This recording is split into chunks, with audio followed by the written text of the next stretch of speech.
Second house, जिसको हम धन भाव भी बोलते हैं, जिसको हम कुटुंब भाव भी बोलते हैं, जिसको हम वाणी का घर भी बोलते हैं, जिससे हमारी फाइनेंशियल सिचुएशन का पता चलता है, उसको भी बोलते हैं। हमें खाने पीने में क्या पसंद है वो भी इसी से पता चलता है। हमारे पारिवारिक रिलेशन कैसे हैं वो भी इसी से पता चलता है। हमारे जो संस्कार, जो हमें अपने घर वालों से जो संस्कार मिले हैं वो भी इसी घर से ही पता चलता है।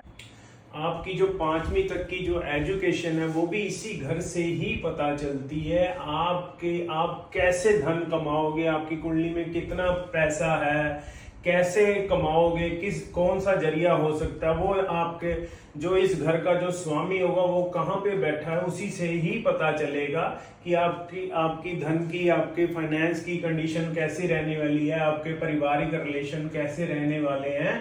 इस घर पे डिपेंड है सारा कुछ। इस घर का स्वामी जहां भी बैठा होगा उसी तरीके से आप पैसा कमाओगे। अगर धनेश धन भाव में बैठा है तो आपको विरासत में आपको पैसा परिवार से ही बहुत मिल जाएगा। आप अपनी वाणी से पैसा कमा सकते हो।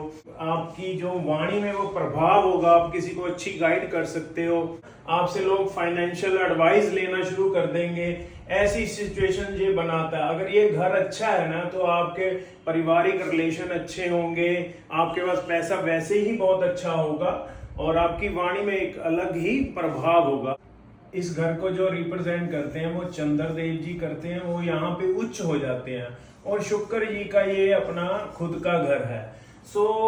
अगर कुछ भी प्रॉब्लम आपको आ रही है पैसों को लेके या परिवार को लेके, तो सबसे पहले तो चंद्रमा अपना अच्छा करिए, यानी कि अपनी मदर की रिस्पेक्ट कीजिए। और दूसरी बात, अगर शादीशुदा हो तो अपनी वाइफ की रिस्पेक्ट कीजिए या अपने परिवार के साथ अच्छा बर्ताव करना शुरू करिए।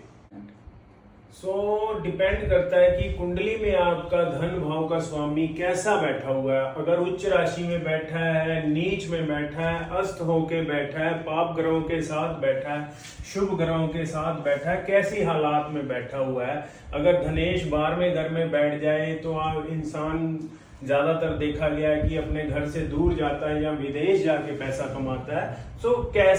कैसी कंडीशन में आपका धनेश, ये आपको ये कुंडली देख के ही पता चलेगा। और इसका सिंपल सा उपाय भी है।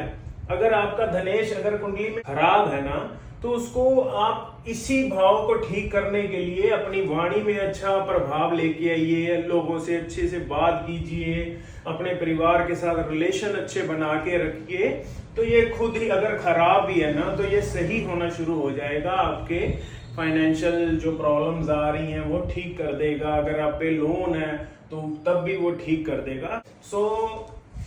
जब भी कभी प्रॉब्लम आए, आपको फाइनेंस को लेके प्रॉब्लम दिख रही है ना, तो आप अपना धनेश देखिए और उसके उपाय कीजिए, ये अपने आप ठीक होना शुरू हो जाएगा। धन्यवाद।